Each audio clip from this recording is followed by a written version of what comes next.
equipe é única.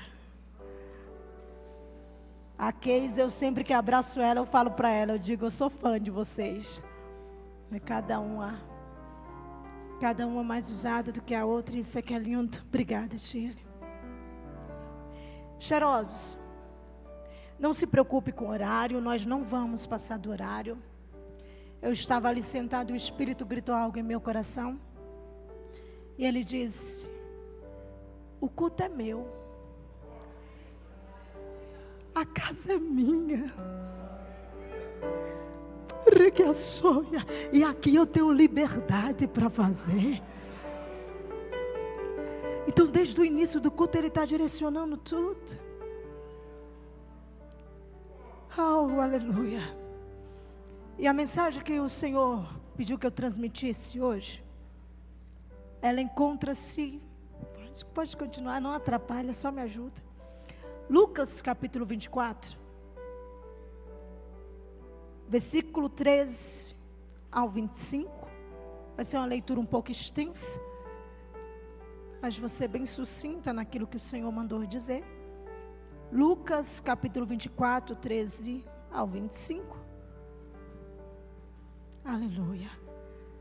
Gente, mas a igreja está linda. Faltou só encher esses dois, né? Em nome de Jesus. Eu falei, é número? Não, gente, é sinal de que quanto mais cheia é porque o povo está divulgando. É ou não é, meu pastor? Influencia sim. Isso. Boa. Vou divulgar. Vou ler logo, meu pastor. Vou ler logo e eu peço para ela colocar. Lucas 24, 13 ao 25 diz assim. Naquele mesmo dia, 2 deles, ou seja, os discípulos, estavam indo para um povoado chamado Emaús, a 11 quilômetros de Jerusalém. No caminho conversavam a respeito de tudo o que havia acontecido. Enquanto conversavam e discutiam, o próprio Jesus se aproximou e começou a caminhar com eles. Mas os olhos deles foram impedidos de reconhecê-lo. Fala comigo, impedidos de reconhecê-lo. Ele lhes perguntou, sobre o que vocês estão discutindo enquanto caminham? Eles pararam com os rostos entristecidos. Um deles, chamado Cleopas, perguntou-lhes, você é o único visitante em Jerusalém que não sabe das coisas que ali aconteceram nesses dias? Que coisas? Perguntou ele. O que aconteceu com Jesus de Nazaré? Responderam eles. Ele era um profeta poderoso em palavras e em obras diante de Deus e de todo o povo. Os chefes dos sacerdotes e as nossas autoridades o entregaram para ser condenado à morte e crucificaram. E nós esperávamos que era ele que iria trazer a redenção a Israel. E hoje já é o 3º dia desde que tudo isso aconteceu. Algumas das mulheres entre nós nos deram um susto hoje. Foram de manhã bem cedo ao sepulcro e não acharam o corpo dele. Voltaram e nos contaram ter tido uma visão de anjos que disseram que ele está vivo.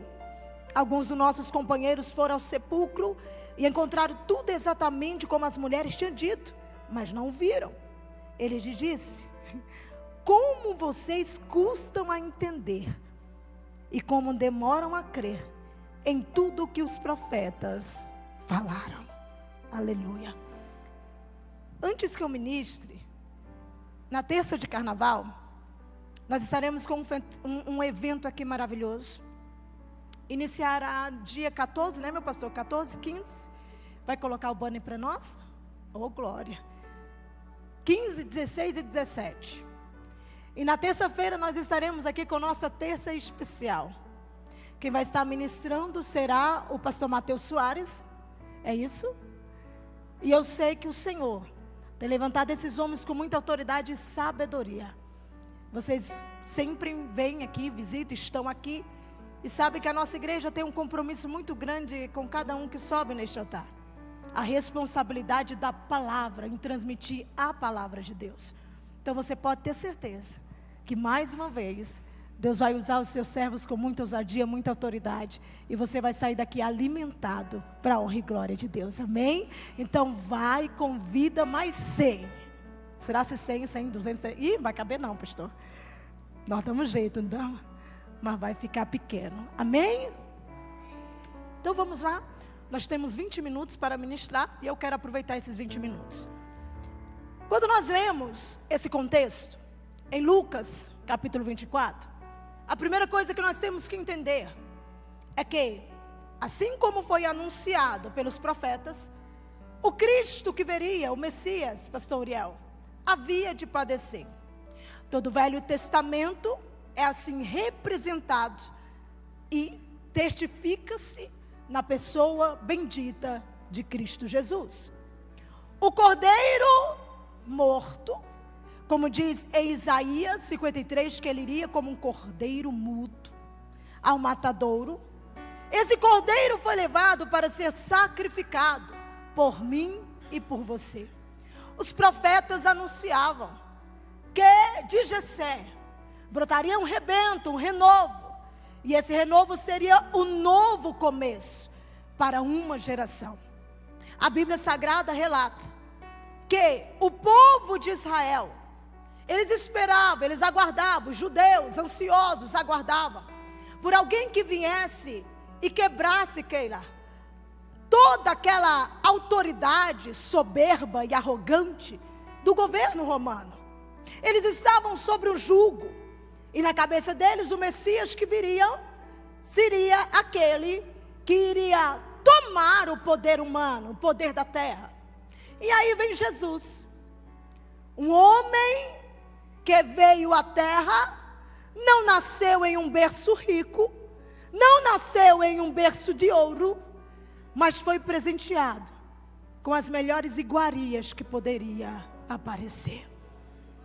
Não teve um chá de bebê famoso como fazemos hoje. Não tinha tecnologia para revelar que o Messias surgiu. Mas houve uma estrela que decretou a sua vinda sobre a terra. Não houve ninguém para dizer, mas o céu testificou da sua glória.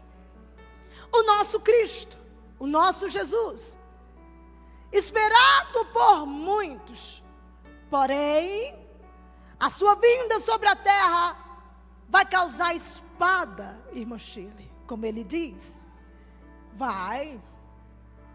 Inimigos se levantarão, homens brigarão, dirão que é falso profeta, blasfemo, ou até que expulsava os demônios, por nome ou por parte de Belzebu. Apontavam e diziam, rebelde, porque está levantando um grupo grande para se rebeliar.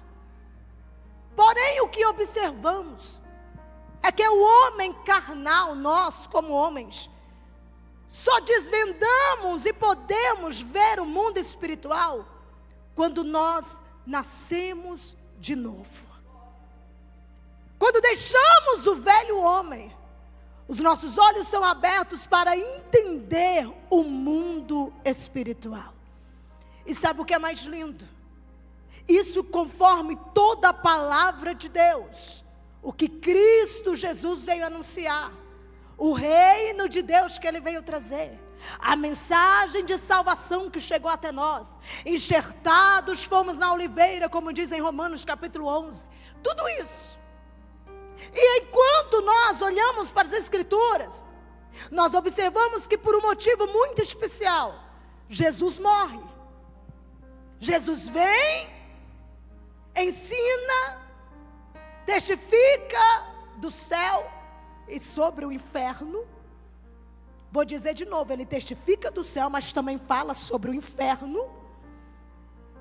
A multidão segue, em especial os seus discípulos. E enquanto os seus discípulos o acompanham, observa os prodígios e milagres que Cristo assim faz. Oh, quantas pessoas ficavam maravilhados. Mas o que eu mais acho lindo na Bíblia é que a Bíblia relata sobre um homem chamado Nicodemos, mestre, doutor da lei, homem conhecedor da Torá, conhecedor de toda a lei. Um homem dotado, ele ensinava, ele era mestre.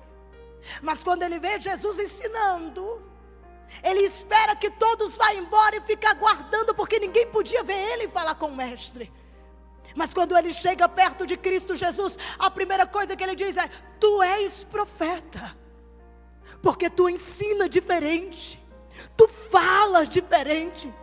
O que vem de ti não é como o que nós pronunciamos, porque toda pessoa, todo soberbo, arrogante, toda pessoa que acha-se ter conhecimento demais, ele acaba vendando os olhos para não ver a simplicidade do Evangelho.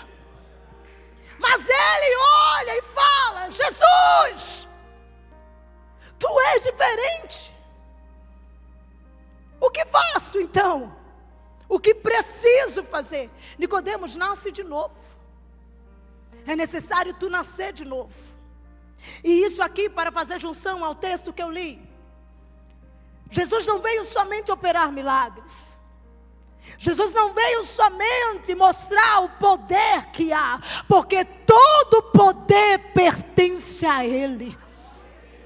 Mas enquanto Ele estava andando sobre a terra como carne ainda cheirosas, Ele não tinha decretado em nenhum momento que foi-me dado todo o poder nos céus e na terra. Só foi decretado isto depois que Ele morreu.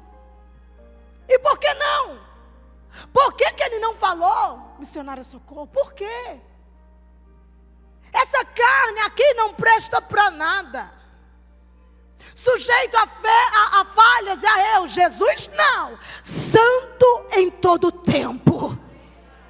Não vem com essas teses mentirosas que o homem levanta por aí, porque Ele é santo e perfeito. Porém, quando Ele diz, lembra daquela parte em que Pedro diz assim: Jesus, vão vir te prender? Não, preocupa não, nós estamos aqui, puxa a espada, eu luto por ti. Jesus diz: Pedro, se eu quisesse, eu convocaria uma legião de anjos, e eles viriam aqui. Mas era necessário que Ele morresse. Então, enquanto Ele está aqui como carne, como homem, 100% homem, 100% Deus, eu acho isso lindo, porque Ele revela a grandeza do Pai. Ele é o próprio Deus, Deus Pai, Deus Filho, Deus Espírito Santo.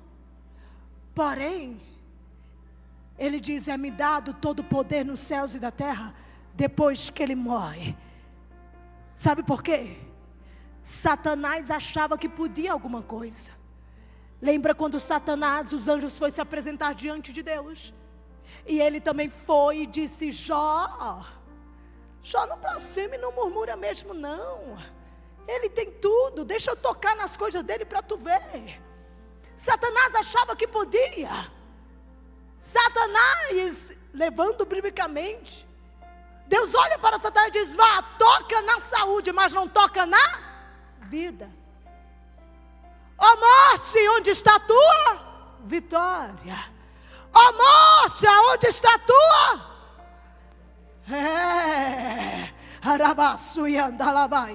Enquanto Satanás pensava poder e ele estava agindo, achava vencer a humanidade, aí Jesus é morto, crucificado, ressuscita, daí antes que ele venha andar ainda sobre a terra com os discípulos, desce ao inferno, toma das mãos de Satanás a chave. E sabe o que é mais lindo? Depois que ele se apresenta aos seus discípulos, ele diz: é-me dado todo o poder nos céus e na terra. Filipenses capítulo 2 vai dizer: e o nome dele está sobre todos os nomes.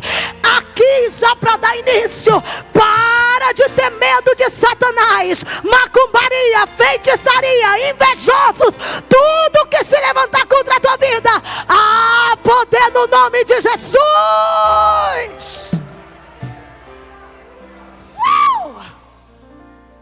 Um dia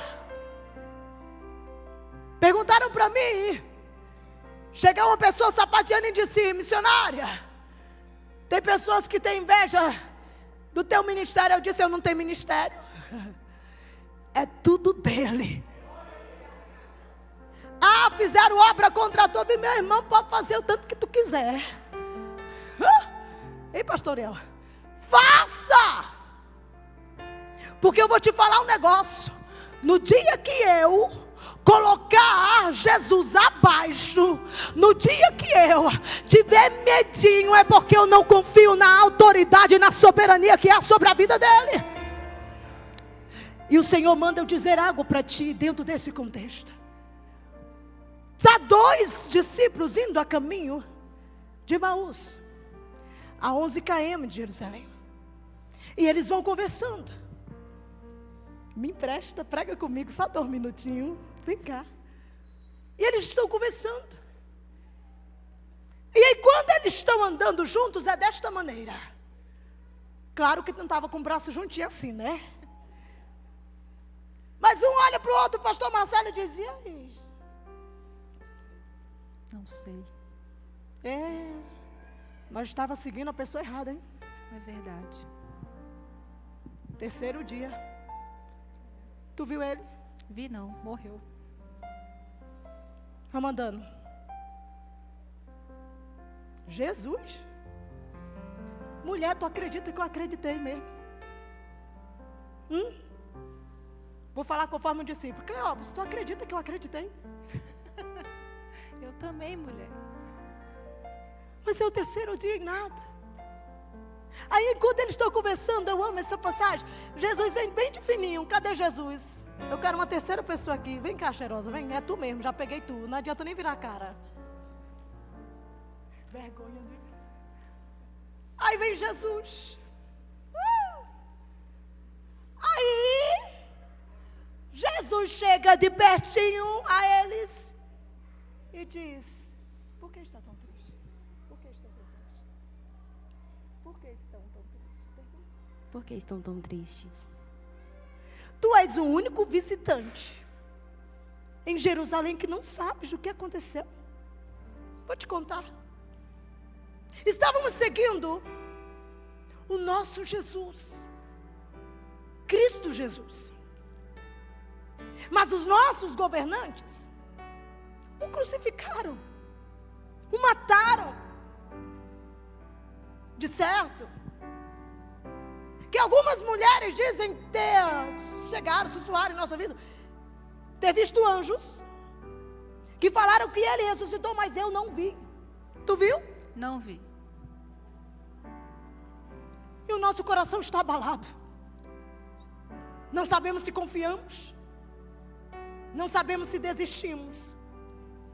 Jesus, com toda mansidão, com toda sabedoria, a Bíblia ainda relata, no mesmo contexto que nós lemos, que os olhos deles foram impedidos de reconhecer Jesus. Por que que a Bíblia deixa bem claro isso? Olha aí para a pessoa mais cheirosa que está ao teu lado, olha, aperte a mão dele e diga: te prepara.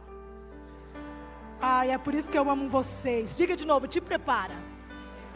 Porque Satanás vai fazer de tudo para vendar os teus olhos, para você não ver, para você desacreditar. Diga: mas te prepare, porque hoje você vai ter um encontro tão real com Cristo, tão real com Jesus. Diga: te prepare. Você vai entender que o nosso Jesus está vivo. Ele continua a fazer. Ele continua a fazer. Já tem mulher sentindo ali, já tem mulher chorando, já tem homem chorando. Ele continua a fazer. Ei! Os olhos dele foram impedidos. Alguns estudiosos declaram, e pode até afirmar, que o próprio Cristo Jesus não permitiu que ele visse. Mas o contexto, algo que o Senhor passou para mim espiritualmente foi: filha, quando a dúvida entra, quando o desespero entra, muitos ficam cegos diante das lutas. O medo começa a apertar, e agora estamos só, mas Jesus, com toda a sabedoria, chega pertinho deles. E o que é lindo é que Jesus não abre a boca para dizer: eis-me aqui, eu estou aqui. Não. Sabe o que Jesus faz? Enquanto eles estão indo ao caminho de Emaús, Jesus passa, irmão Rodrigo, ó, como se fosse para outro caminho. Jesus não é gente não, é Deus. Ele sabia que era comum, era muito comum naquela época, falar assim: vamos pousar hoje na minha casa? Quero ver nos dias de hoje quem é que sai levando as pessoas estranhas para dentro de casa. Ninguém. Na época de mamãe ainda faziam isso ainda. Hoje nem carona no meio da rua ninguém quer dar mais. Jesus sabe. Aí Jesus vai indo.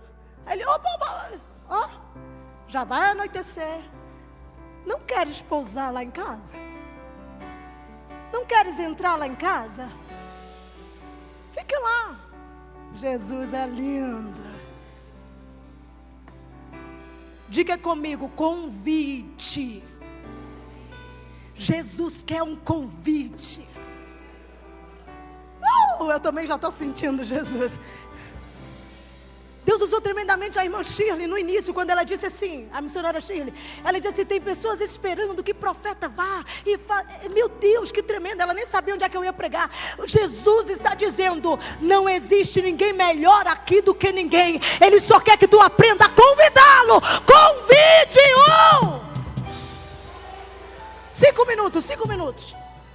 E enquanto ele está com os 2 discípulos, a Bíblia relata que eles só reconheceram que era Jesus no partido. Mesa simboliza comunhão. É por isso que não é todo mundo que pode sentar na mesa da tua casa. Vou dizer, se você não sabia disso, eu vou dizer, tá? Ter paz com todos, a Bíblia me ensina a ter paz com, mas comunhão, dividir a minha casa, dividir o que acontece, dividir, não.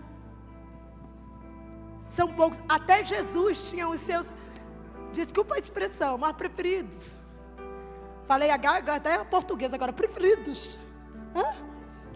Tinha uns 12, mas dentre os 12 tinha os 3. Eu não gosto desse negócio de ficar, pega na mão do irmão. Não, eu gosto. Mas tem limite, né? Tem uns que dá vontade de dizer: meu irmão, cala a boca, pelo amor de Deus, não dou conta mais, não. Mas ó, eu te prometo que é só essa vez, não me bate não. Olha com esse olhar de profeta para essa pessoa e diga assim: te prepara. Porque os homens se levantam tentam contra a tua casa, tua vida, tua família. Mas o maior convidado está sentado em tua mesa. Diga: em tua mesa. Diga: o melhor convidado e o maior convidado está à tua mesa. Diga: não te preocupes. Não te preocupes. Aleluia. E enquanto Jesus está lá, foi no partir do pão. Eu quero comunhão com Ele. Eu preciso abrir meus olhos para ver novamente. Eu preciso abrir meus olhos para entender que enquanto a presença dEle está, eu tenho força para caminhar. A minha casa tem que carregar a presença de Jesus. A minha casa quem entrar lá dentro tem que sentir Jesus dentro da tua casa. Eu vou dizer porque é um ato profético aqui. Quem tem que sair de dentro lá da tua casa, não é teu esposo, não é teus filhos, não é a mulher, mas é Satanás que tem tentado contra a tua casa. Vai sair em nome de Jesus. Em nome de Jesus. Eu estou sentindo Ele aqui. Eu quero voltar a ter comunhão. Eu preciso entender. Jesus, sente aqui. E no partir do pão eles entenderam que era Jesus. Era Ele que estava aqui conosco. Ele ressuscitou. E o que é mais lindo, Ele ressuscitou e é dado a Ele todo o poder nos céus e na terra. E o mais lindo, não existe nome nome maior do que o dele não há. E o melhor ainda, se ele determinou que na tua casa há paz, vai haver paz. Tem uma pessoa aqui em especial que Deus manda chamá-la. E eu vou dizer um negócio para ti. Convidou Jesus? Amém? Jesus já manda na tua casa? Jesus já governa lá dentro? Já governa não? Tá bonito. Então a partir de hoje, peça para você abrir os olhos. Abrir os olhos o quê, missionária Samara? Abra os olhos. Peça para o Senhor abrir os teus olhos. Você vai passar a ver o que está oculto. Você vai passar a ver o que está oculto. Eu vou dizer de novo, irmão Rodrigo. Tem hora que a gente não entende que guerra é essa. Que guerra é essa? Eu estou sentindo tanta graça. Peça para Jesus abrir os teus olhos. O inferno vai ter que entender que na tua casa há paz. Vem cá, cheirosa, vem cá. Na tua casa há paz. Vem também, cadê? Vem.